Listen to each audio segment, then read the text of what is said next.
It's time for local stories from across the East. Local food. Local fashion.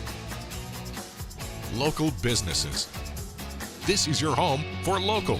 This is the East's Daily Download on Eastern North Carolina CW.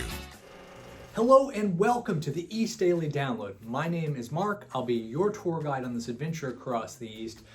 How's your day going? How's your month going? It's June now. And if you happen to catch yesterday's show, we mentioned a very special thing we are doing throughout the course of the month of June, which is graduation celebration.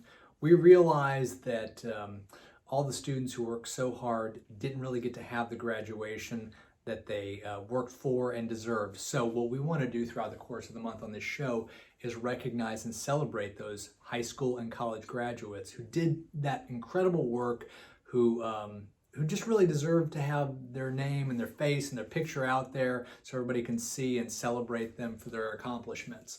And what we're going to do this month is we're going to have stories, we're going to have the pictures like I mentioned of graduates, we're going to have some fun facts about graduation, inspirational quotes. It's going to be a graduation themed month here on the East Daily Download. Okay, without further ado, let's jump into the first story and we'll be back in a little bit here with more of graduation celebration on the East Daily Download.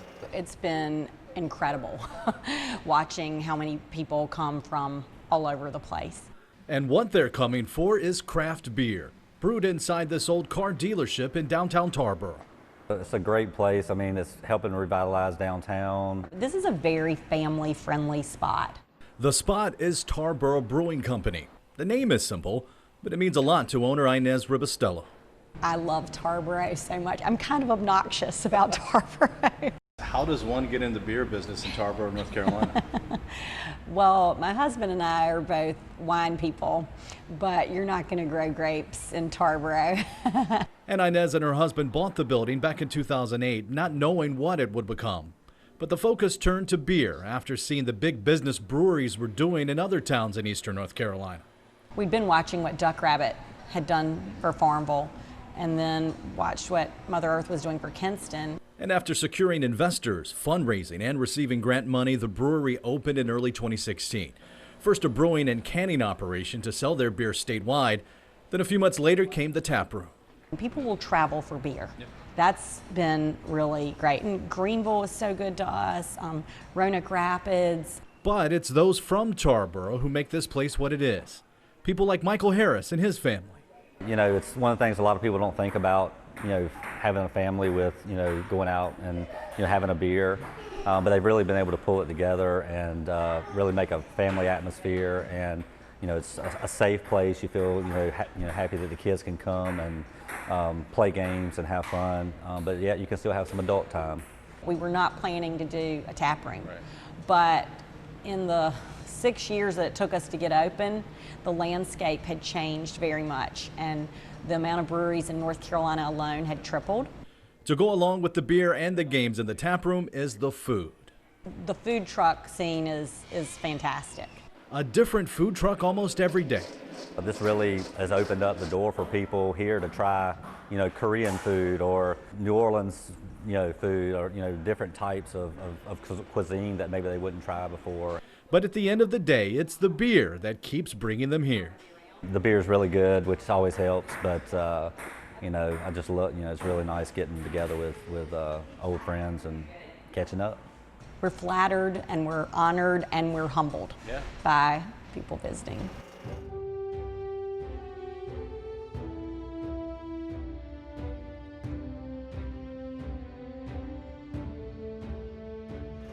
If you're a parent who's providing an essential service and need childcare options, call our hotline today at 1-888-600-1685. We'll help you find the childcare you need. Brought to you by the Martin Pitt Partnership for Children. Oh, you did not tell the truth. That's not true. No, I'm done. You are not! You said you wanted a light bulb moment, and I'm gonna give it to you. Chicks rule. Girl power! Jerry! Jerry! All these years, we should have had a cheerleader on this show. How am I going to tell her that she can't pick up her children? How about this? You're not picking up the kids, you're drunk.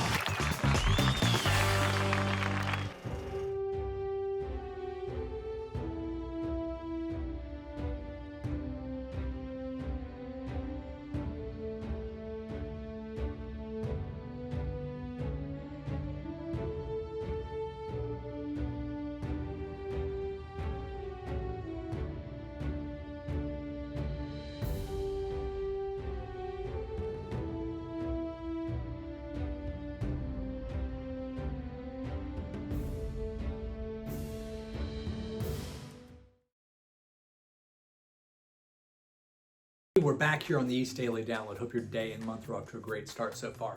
So this is graduation celebration month.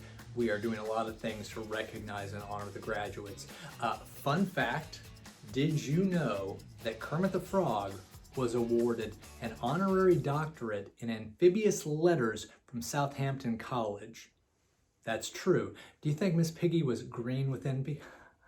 Okay, that was a terrible joke. Anyway, you know what's great though is our next story. So without further ado, let's jump right in. And I think Kermit would jump as well, wouldn't he? Anyway, let's jump into the next story here on the East Daily Download. We'll see you in a little bit. These days, things like beef, chicken, and pork are rare to find in grocery stores. But supporting local farms is a great way to find meats with no added hormones. We value healthy eating. We do not think that the hormones and steroids and antibiotics that are being given to animals, particularly cattle, at this time are healthy for people to eat. Mary Betty Kearney is the owner of New Haroka Natural Farm. She says the meat aisle on your grocery store run might look a little scarce lately, but there's always a supply on the farm. Yeah, we have noticed that, and I'm speaking with a couple of friends of mine who are in the industry. The main issue that they're seeing is they still have the food, it's the processing plants. Dr. McCarthy is a chiropractic doctor in Greenville, and he promotes healthy living. Hundreds of meat processing plants have temporarily closed after countless workers tested positive for COVID-19. But Dr. McCarthy says we still have options. Folks can contact them directly. They will sell to the general public. They sell at the farmers market here in town. They come up, I think it's every Saturday. They both have websites. You can order as much as, a half a cow or a pound of ground beef. There's also a store at New Haroka Farms where they sell their meats and other local products. When you come as a customer, you've made an appointment. We like for just one customer at a time to come in our store here at the farm. And then we disinfect after they've left, and then our next customer can come in. Mary Betty has noticed some changes on the farm since the start of the pandemic. We've noticed a tremendous increase of our business.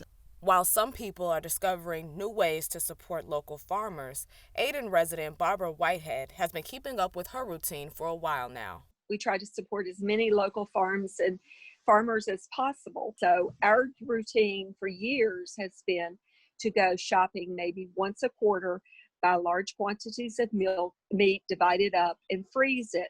New Haroka Farm never used large processing facilities, but now other farmers are turning to smaller processors to keep up with the demand. Our processors now do not allow you to go in their facilities at all. You unload, and if you need any extra help, they come out to help you. So their workers are very stringent. If you've noticed meats like chicken, pork, and beef are scarce, but seafood always seems to be fully stocked, you're not alone. That's probably a little bit easier than, taking care of a fish because, we could do that. But if somebody dropped a cow off at my house, I'm going to have a hard time butchering the cow up. Yeah. So that's really the biggest issue is the big processing plants that employ thousands of people. If they're down to hundreds of people working, their production slows down significantly. We do run specials from week to week at the market, at the Leroy James Market in Greenville, and also at the farm. And we're open during the pandemic from 9 to 6 every day of the week. For more information on Haroka Farms, we'll connect you on our website when you go to WNCT.com and click on the Download tab. I'm Anissa Sakile with the East Daily Download. Many people are eager for Phase 2 of reopening the state of North Carolina. I spoke with local restaurants to see how they're preparing for the phase and the possibility of reopening dining areas. Going into Phase 2, there's still a lot of question marks for North Carolina. Parker's Barbecue co-owner Billy Parker says business like his are waiting for more state guidance. I think every business, whether it's the restaurant business or any retail business, they're trying to figure out what exactly they're allowed to do and what they're not allowed to do. They want to know how to safely open their dining areas. Most of our tables are pretty easy to move around. We've discussed if we get a certain amount of people and we have to cut off, we have our banquet hall next door. They're also looking at sanitation and social distancing. We have somebody contracted separately to clean all of our buildings at night. Restaurant owners hope to recover some pandemic losses. We don't have the same volume that we had. We have a big dining room space and our rent is on the high side. So we're gonna have to figure out how can we still be in business in the future. Easing restrictions depends on the state's current health situation. Continuing to social distance right now can help limit the number of new coronavirus cases in the East. In Greenville, Ariana Kraft, 9 on your side.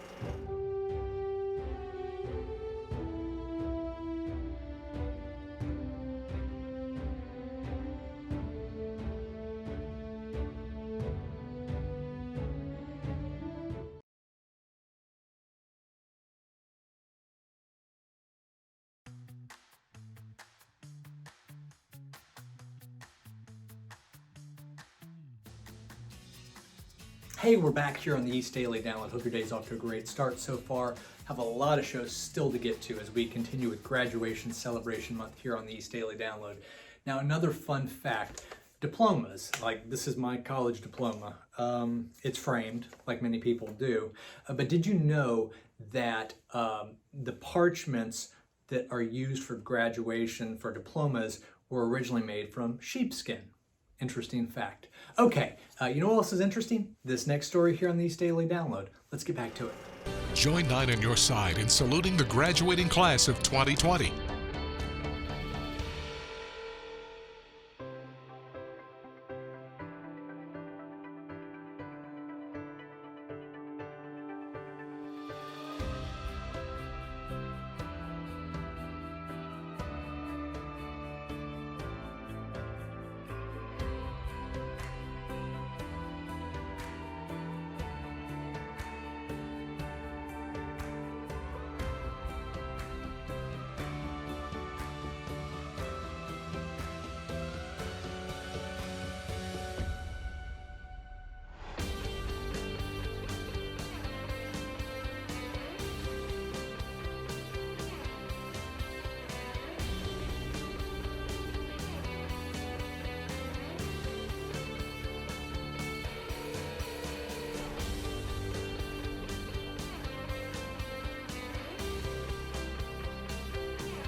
Congratulations to our graduating class of 2020. Join 9 on your side in saluting the graduating class of 2020 by submitting a photo of the graduate on WNCT.com.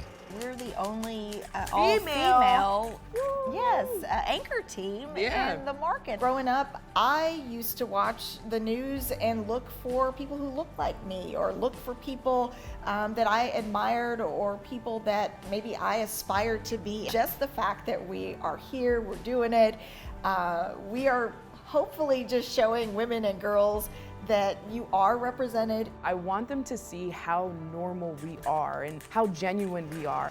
Marie, right.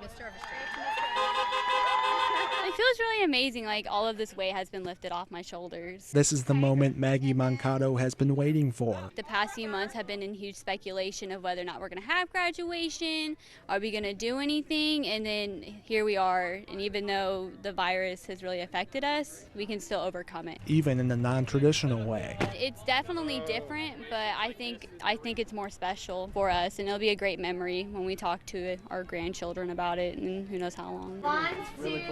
That meant a lot. Like, I mean, it's a huge accomplishment, and it's just the start of a whole new life, I guess. Maggie's mother, Carol, couldn't be more proud. She's worked hard. She's very arts-oriented, but she's made it through all the other stuff too with flying colors, and we're just so proud of her and everything she's accomplished so far. Today's drive-through graduation means a lot to the 324 graduates, their parents, and even teachers, who might be seeing the class of 2020 for the last time. It's been really hard, but it's been really great too, because this is a way for us to congratulate them in person and not do it over a video or over email. Holly Goodwin is an art teacher who has a close bond with her students. I feel like they're all my kids that are graduating, so this is a really special group because some of them I have taught every year, every semester for 4 years. Even though that has come to an end, she encourages students to reach out should they need help or advice. I tell all of them that we never stop being your teacher. Like, this is not like this is an end. I tell all of them to keep in contact with me, with everyone. Like, I am there for them no matter what. Next ET, what to expect from the Oscars. We're with the stars before the big show. Brad and Leah are going to be in the front row. And I will be staring them down.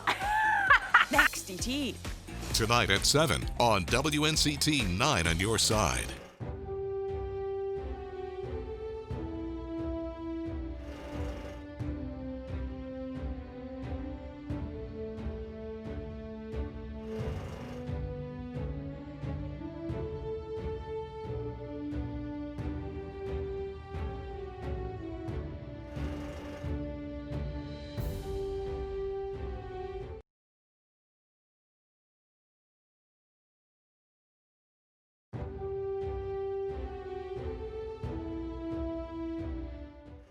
Hey Danielle, we're in Falkland. Tell us a little bit about our Southern Star. So we're going to meet Sue and Ricky Tugwell. They are active members within the Falkland community, and they have been, Sue's Country Kitchen has been serving the Falkland community for over 40 years. That is wonderful. Well, let's go into the restaurant and meet our I'm Southern excited. Stars. Yes.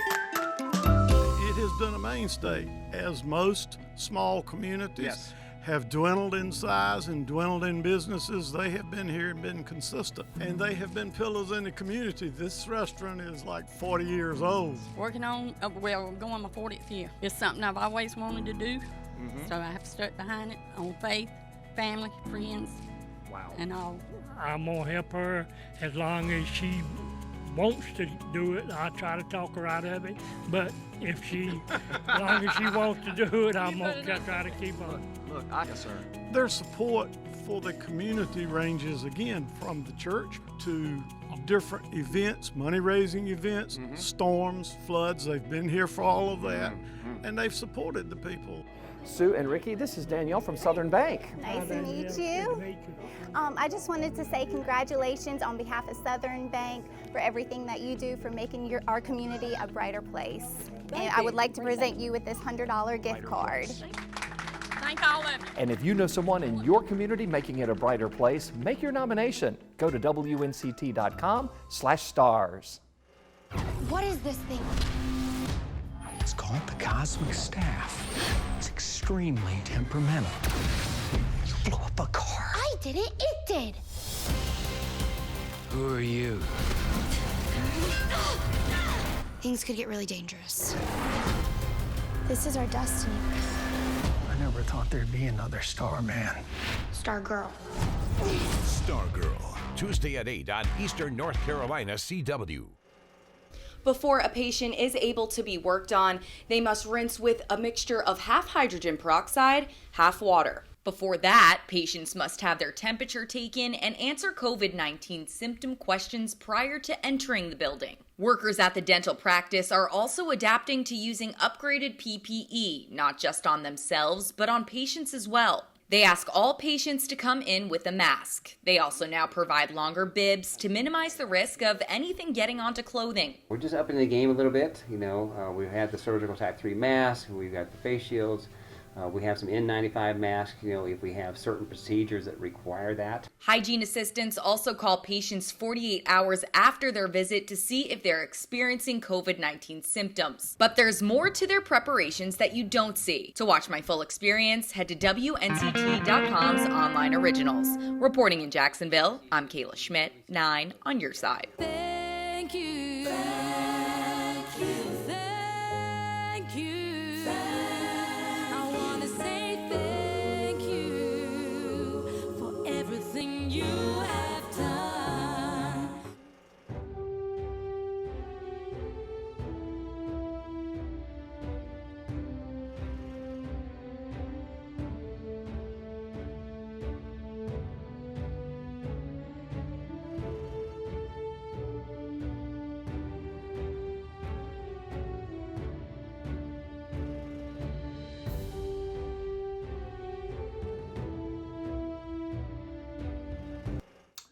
Well, that's going to do it for this episode of the East Daily Download. As always, thank you so much. We know you have a lot of choices, and the fact that you choose this show means the world to us, and we always try to bring you the best possible show that we can. As we were talking about this month, it's graduation celebration. This is the tassel that goes on the mortarboard. I wish I had one to demonstrate, but I don't. But did you know that since around 1912, the mortarboard has been thrown into the air to symbolize movement and growth into the future for the graduate.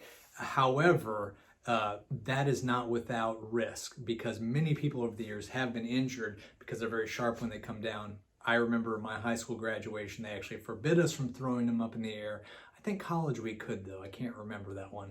Anyway, the tassel, definitely worth the hassle. Have a great day. We'll see you on the next edition of the East Daily Download. Tomorrow, when we hit the road for the next edition of the East Daily Download, WNCT-9's First Alert Weather Chief Meteorologist will introduce this week's Weather Kid. That's Kinston, that's Kingsville, that's Jacksonville, that's Newbern. We'll bring you all kinds of graduation celebration stories and pictures of our local graduates that we're recognizing this month. And since it's Wednesday, we'll have a new Q&A with Angie. I know a lot of things have been a little different lately because we're still practicing social distancing here at WNCT, so that's why we've been doing more of a personal flow when it comes to these Q&As. So join us tomorrow for the East Daily Download on Eastern North Carolina CW.